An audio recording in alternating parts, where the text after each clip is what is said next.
മനസ്സിലായി ഉണ്ട്. എന്ത് പറയുന്നുണ്ടെങ്കിൽ ഞാൻ അരിക്കഴിയിട്ട് ഓക്കെയാണ്. വിശ്വസിക്കുന്നത്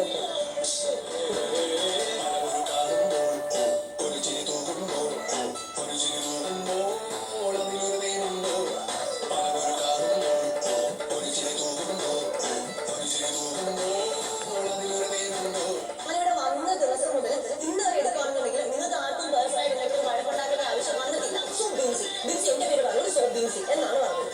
കൃത്യമായിട്ട് റീസൺ വാ അന്ന് സൈഡ് ആദ്യം പുറത്ത് പോയി എത്ര ദിവസം വരെ കിടന്നു കരുതി കൂട്ടി തന്നെയാണ്.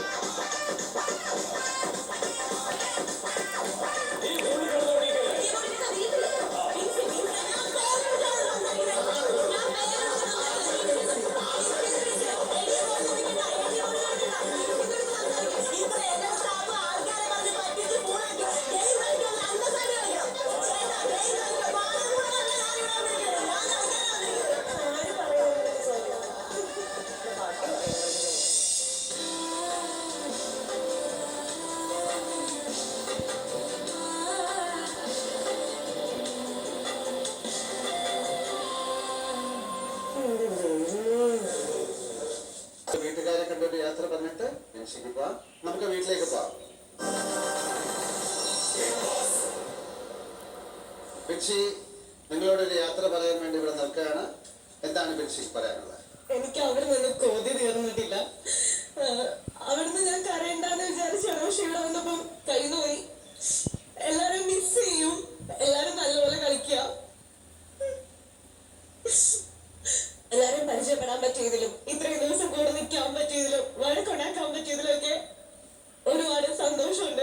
നല്ല സ്ട്രോങ് ആയിട്ടിരിക്കുക എല്ലാരും. ബാക്കിയെല്ലാം നിങ്ങൾക്ക് അറിയാം. ഞാനൊന്നും കൂടുതലൊന്നും പറയുന്നില്ല. സോ പുറത്ത് വന്നിട്ട് നമുക്ക് അടിച്ചു പൊളിക്കാം. ഫുൾ പവറാക്കാം, ഉഷാറാക്കാം. ശരത്തേട്ടാ കാര്യങ്ങളെ നിങ്ങൾ ഭയങ്കര സ്ട്രോങ് ആയിട്ടുള്ള മനുഷ്യനല്ലേ. കൂൾ. അപ്പൊ എല്ലാരും മിസ് ചെയ്യും.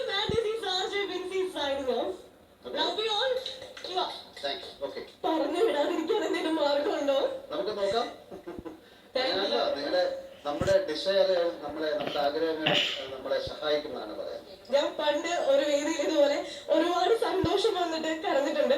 ഇപ്പം മിക്സ്ഡ് ആയിട്ടുള്ള ഫീലിങ്സ് ആണ്. വിഷമമാണ് ഇവിടുന്ന് പോകുന്നതില്. പക്ഷെ വലിയൊരു ഓപ്പർച്യൂണിറ്റി ആണ് കിട്ടിയത്. ഒരുപാട് ലാലേട്ടന്റെ ഒക്കെ അടുത്ത് ഇങ്ങനെ നിൽക്കാൻ പറ്റുമെന്ന് പോലും ഞാൻ വിചാരിച്ചതല്ല. ഒരുപാട് വേദികളിൽ ലാലേട്ടനെ ഞാൻ അടുത്ത് കണ്ടിട്ടുണ്ട്. പക്ഷെ എനിക്ക് ഇങ്ങനെ നിൽക്കാനും സംസാരിക്കാനൊന്നും പറ്റിയിട്ടുണ്ടായിരുന്നില്ല.